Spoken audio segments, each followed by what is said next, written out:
So here we have why application documents matter, because that is what they are going to be looking at. So you have thousands of applicants, they all put their documents in that field, they do a document review, and then just a few of them come out at the other end of it, right? So one of the things that you should think about here is that this is conducted by the Japanese embassy in your country, conducted by the Japanese diplomatic missions. This is going to happen sometime between May and July. So it depends, varies from one country to the other. It depends on your country. And it is like the first hurdle that you are going to go through in order to make it. So one thing that you should know here is poor preparation signals lack of academic rigor. And a pro tip is never leave the Japanese exam blank. Even if you have zero ability, guessing is required to avoid elimination. We are going to talk a little bit later about the exams that you are going to be writing, because you are going to be writing the English as well as the Japanese exam. So the three pillars that you have to consider: consistency is very important. Let all your things have same name, same dates, and things like that. Credibility, are you having like a 2.3 and above GPA? And then you let your research, does your research proposal study connect logically with your past thing? And this is one of the things, by the way, I am linking MEXT applicants to MEXT hopefuls, or MEXT hopefuls to MEXT applicants. I believe that the highest person that can help you get a scholarship is someone that has gotten the scholarship. And that is why me working with students who are preparing for MEXT has been extremely successful, because I understand the process, I understand all of the steps, and it is easier for me to help people get a scholarship. So this year, what I'm doing is I am linking MEXT hopefuls to MEXT grantees in Japan, such that they can help you one-on-one with tutoring. Like, you're going to go through 5 sessions, they are going to hold you throughout this process. So if you are interested in one-on-one tutoring, definitely sign up. There is a link in the description box. Sign up and we are going to go from there. You guys, success leaves clues, and these clues you can replicate. That is why I want to expand it, scale it, bring in more students that have gotten the scholarship to help you throughout the process, so you can also get the scholarship. Okay, and it's a fully funded scholarship. It changes your life forever. Changed my life forever, so I am very sure of that. Overview of the required documents. Here you have the application form, the field of study and research plan, placement preference form, and then of course academic transcripts, certificates, letters of recommendation, abstract of thesis if applicable. It really varies from one country to the next. And the language certificates, probably no, because you are going to be writing the English exams at the embassy, so I don't think you need it. And then the medical certificate, and then your passport. So this is like a broad stroke looking at all of the documents that you require. Now we are going to go into each of the documents, so you can have a strategy when you pick up each of those documents to fill up, so you can think about it, because each of those documents is what is like a whole tank. Each document contributes to, okay, 3 points, the next document, 5 points, the next document, 6 points. And all of those are going to be contributing to whether you are going to be selected or if you're not going to be selected at all. So let's start with the application form. One of the things that you have to do here is, for a strong applicant, you have to use essay questions to build a comprehensive narrative. They clearly explain how specific Japanese universities are uniquely equipped to help achieve practical postgraduate goals. That is how you submit a strong application. The key tip here is type all the answers. In fact, you can either type it or you can write it out, but answer all of the questions, and then ensure that your names, because they'll be checking to make sure that there are consistency with every other document, and then do not have mistakes, do not allow gaps in like your academic timeline. And if you do not follow all of this and you make several mistakes, you are going to be disqualified. Or put it this way, your application form is going to have lower points. And if it has lower points, that is how you are gradually working your way to not being selected for the scholarship and not making your way at least past primary selection. At least strive to go through primary selection. Okay, so let's look at the next document, which is the field of study and research plan. The purpose of this document is to evaluate academic preparation, methodology validity, and whether Japanese universities can accommodate your specific academic interest. Okay, so what is the approach that you should use for this document? This document often decides your faith. That is true.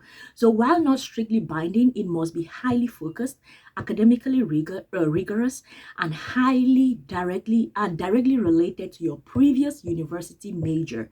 It proves you will be a great researcher upon graduation. I've already started linking students with linking MEXT hopefuls with MEXT grantees, and in the forms, if you all are going to see it in the forms, one of the things that I ask students is how consistent is the major that you want to study in Japan, is it connected to what you studied previously? And I've seen some students fill up completely switching, and I'm like, if you're completely switching, guess what? You are not going to be chosen for the scholarship. You are not going to be chosen for the scholarship. So it is so important that Japan likes consistency. If you studied, let's say, biochemistry at the bachelor level, they will want you to be going into MEX at the master's level, having something biochemistry related. If you switch from biochemistry and all of a sudden you want to study Japanese history, they will be like, the math is not mathing. It makes no sense. You are going to be disqualified. That is what I'm trying to say, okay? Don't do it. Don't do it. All right, you guys, I'm just going to take a minute here to tell you all about my database. My database has everything that you need in order to succeed at getting scholarships and studying abroad for free. If you're a bachelor's, master's, or PhD student looking to study abroad, you need this database. I update it every day, and it has scholarships, graduate assistantships, and recently I've added resources for HND students. I've also added resources for the MEXT Japanese Government Scholarship, and I'm going to keep adding resources for everything that you will need in order to study abroad for free. When I was applying for scholarships, I had a personal database that helped me get 4 fully funded scholarships. So I know the power of a database. If it helped me get 4 fully funded scholarships, I am sure if you get up every day, lock in 1 or 2 hours, work towards your goals of studying abroad for free through this database, in the 6 months or in like a year, you are going to tell me that, Dr. Sylvie, I did it. I got my scholarship. So I hope that you use it. Sign up. The link is in the description box, and good luck. All right, and then now let's look at the placement preference form. The purpose of this form is to tell MEX exactly where, what, and with whom you want to study, guiding the letter of provisional acceptance process. Because at some point you are going to have to reach out to the university. Let's say you've made it through primary selection, yay, then you're going to the next phase. What is going to happen is they will need you to reach out to a Japanese university, and that university will have to give you a letter of provisional acceptance. So this is why this form is important. They want you to write down the universities that are there, and then the professors that you want to work with. It's very important. Let's look at the strategic approach. You have to balance ambition with realism. Research universities thoroughly. Understand that MEX may prioritize placing students at national universities over private ones during the final selection. This is such an amazing, hack that even I did not know. I actually chose 2 private universities and 1 national university, and it was the national university that accepted me. And it's just in hindsight that I'm thinking about it. I'm like, oh my goodness, yeah, this is very important. It is so important that you are clear on which university may have a better shot at taking me. What professor can I actually work with? So it is important to do that. Okay. Now, let us go to the next document. These are your academic transcripts and your certificates. What is the purpose?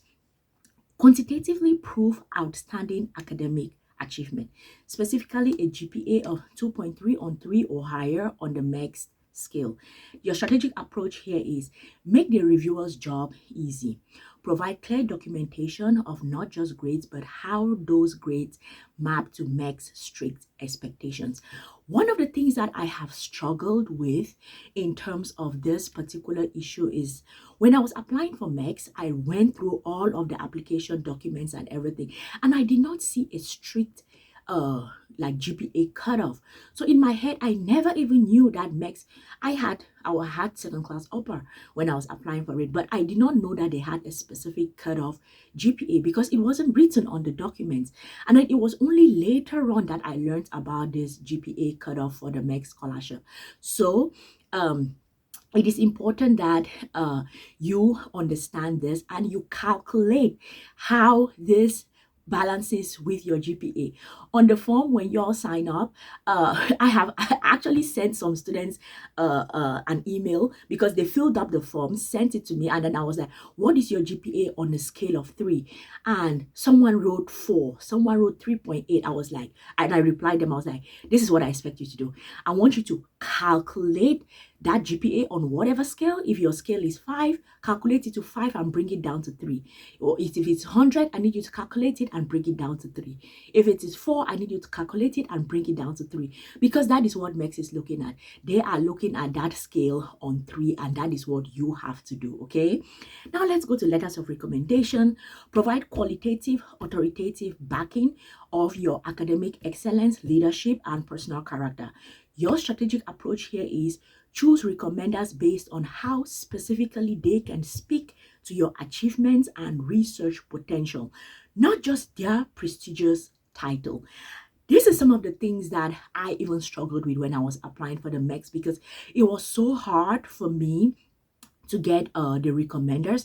I remember going back to my university, and this one professor would send me to the next, and the next one would send me to the next, and I was like, oh my god, this is a very like crazy process. But finally I was able to get it. So you guys, it will not be, I don't know what universities you all are at and how good your professors are. Maybe you are coming from an amazing university where the professors are responsive.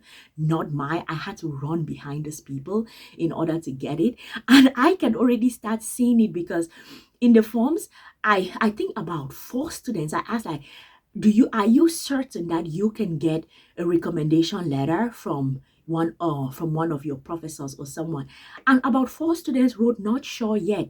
And of course, not sure yet, but you guys, this is a fight that you have to go through with them and push them till they give you your recommendation letters. Because as I said in the email that I sent back to them, I cannot accept you into the one-on-one tutoring program without you having some idea on how you're going to fight to get this document. Because if we do mentorship for you, help you prepare all of your documents, but you cannot get a recommendation letter, you will not be able to submit. You will have wasted your time, wasted your money, and it makes no sense at all. So you all really have to fight for these documents, you guys. And then let's look at the medical certificate. The purpose here is to assure MEXT that and host university that you are physically and mentally capable of enduring long-term international study. Your strategic approach here is treat this as a strict compliance document. Follow the formatting rules perfectly to avoid administrative delays or immediate rejection. Normally with this document, you have to go through to your local, some kind of a local hospital and give them the document. They will do some health checks to you, because even in Japan, they do health checks at the start of every year, and then they will give you back the feedback. They will fill up the document, stamp it, and then you can take it. I think they seal it. And then you can take it to the embassy. This is something that I'm going to say here. It is okay if your health is not perfect. I had a classmate who had an issue with her heart. They had a document that stated that that was the issue. She was taken. She was good enough. I don't think they are going to not take you for the scholarship because you are not as healthy or as fit if you are qualified for it. So please be honest. Do not try to fake any documents. It is not worth it. So now let's look at the last thing here. Oh no, I'm going to talk a little bit about the interviews and the exam. So your winning strategy here: total coherence. As I said, let everything match. And then unassailable credibility. They want to be sure that you're who you say you are. Extreme attention to details. All of these forms are very, very detailed as you fill them up. And then research clarity, because they want to see what research do you want to do and why Japan. And then let me talk a little bit about the interview that you're going to go through. No, the second thing that you're going to go through after submitting your documents is you are going to go through the language exams. The language exams, for the English one, is like 60 questions, 60 minutes. It's like any other language exam, like IELTS, whatever. And it is may the best man win. This is the most important thing in this language, the English exams. So you go in there, speed and accuracy, speed and accuracy. That is what you should be fighting for. For the Japanese exam, just as I said earlier, do not submit an empty sheet. Make an attempt. I did not know even one character in Japanese, but I sat there, filled up the paper, my name, answered all of the questions. Thank God it was multiple choice. I answered everything and then I submitted. And then preparing for the interview, I did a video already where I sort of told you all about how the interview goes. And mostly it is like it's going to be 3 people sitting there, embassy staff, and then plus someone from MEXT. They'll ask you questions about your research. Why Japan? What universities did you choose? You have to prepare. And if you go through all of this, you're careful about it, you are going to be able to move from step 0 to primary selection. And that should be, I said in this thing, what you have to do is break your battles. Fight one battle, then you go to the next battle, you fight the next battle. Your first battle is the battle to go through primary selection. And that was the goal of this video, to help you. If you are a MEXT hopeful, you are looking to get the MEXT Japanese Government Scholarship, I have learned that the best person to help you get a scholarship is someone that has gotten the scholarship. That is why I'm bringing MEXT hopefuls together with MEXT applicants for one-on-one tutoring, because these people have gotten the scholarship. They know exactly what they are doing. They will hold your hand throughout these application documents that we just spoke about, telling you more about the exams that you're going to write, telling you more about that interview that you have to go through, such that it builds your confidence and you will be ready to fight this phase 1 of the battle in getting the scholarship that, to be honest, will change your life. Everyone that I know, it has changed their life, beginning with mine too. So I hope that you sign up. The link is in the description box.